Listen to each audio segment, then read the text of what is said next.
இது ஒரு மகானோட புனித பயணம் பத்தினது. பக்தி ஒரு பக்கம் இருந்தாலும் அந்த பயணம் அவரோட உடம்ப ரொம்பவே சோதிச்சு. சுந்தரர் இவரை பத்தி சொல்லணும்னா 63 நாயன்மார்கள்ல இவரும் ஒருத்தர். ஆனா இவரோட பக்தி ரொம்பவே ஸ்பெஷல். ஏன்னா அவர் சிவபெருமான ஒரு கடவுளா மட்டும் பார்க்கல, ஒரு நண்பனா பார்த்தாரு.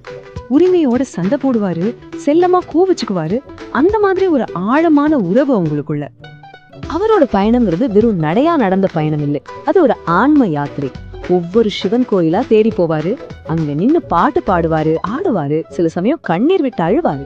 மொத்தத்துல அந்த இறைவனோட ஒன்னா கலக்கணும், அதுதான் அவரோட ஒரே லட்சியம். பசியும் சோர்வும் உச்சத்துல இருக்கிற ஒரு நேரத்துல ஒரு அற்புதம் நடக்க போகுது. யாரும் எதிர்பார்க்காத ஒரு விருந்து. அவினாசியில தரிசனத்தை முடிச்சிட்டு அடுத்த கோயிலுக்கு நடந்து போயிட்டு இருக்காரு சுந்தரர். ஆனா பல நாளா நடந்ததால உடம்புல தெம்பே இல்ல. பசி ஒரு பக்கம் வாட்டுது, கால் மேல கால் வைக்க முடியல, ஒரு அடி கூட எடுத்து வைக்க முடியாத நிலைமைக்கு வந்துட்டாரு. சரியா அந்த நேரத்துல அங்க ஒரு வயசான தம்பதி வராங்க. அவங்க யாரு என்னன்னு தெரியல. ரொம்ப களைச்சு போயிருந்த சுந்தரரை பார்த்து கொஞ்ச நேரம் உட்காருங்கன்னு சொல்றாங்க. அதுல அந்த கணவர் தான் கையாலேயே அவருக்கு மெதுவா விசிறி விட ஆரம்பிக்கிறார். பாக்குறதுக்கு ரொம்ப சாதாரணமான காட்சி மாதிரி தெரியுது இல்லையா? ஆனா இதுதான் ஒரு பெரிய அற்புதத்தோட தொடக்கம். அதே நேரத்துல அந்த அம்மா என்ன பண்றாங்கன்னா, பக்கத்துல இருந்த காட்டு முருங்கை மரத்துல இருந்து கீரையை பறிச்சு ரொம்ப எளிமையான ஒரு சாப்பாடு செஞ்சு அவ்வளோ அன்போட பரிமாறுறாங்க. அது வெறும் கீரைச்சோறு இல்ல, அந்த நேரத்துல அவரோட பசிக்கு அது தேவாமிர்த மாதிரி இருந்துச்சு. ரொம்ப சாதாரணமா நடந்த ஒரு உபசரிப்புல ஒரு தெய்வீக ரகசியம் வெளிப்பட போகுது. அந்த சாப்பாட்டோட முதல் வாய் உள்ள போன நொடி சுந்தரரோட உடம்புலயும் மனசுலயும் ஒரு அதிர்வு.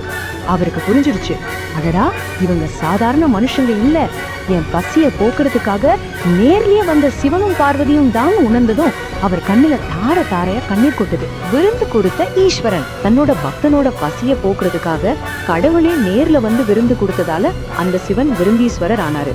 அந்த விருந்தோட அந்த அற்புதம் முடிஞ்சிடல, அதோட மகிமை இன்னைக்கும் அந்த கோவில்ல பல அற்புதங்களா தொடர்ந்துட்டே இருக்கு. மூலவர் ஒரு சுயம்பூ மூர்த்தி.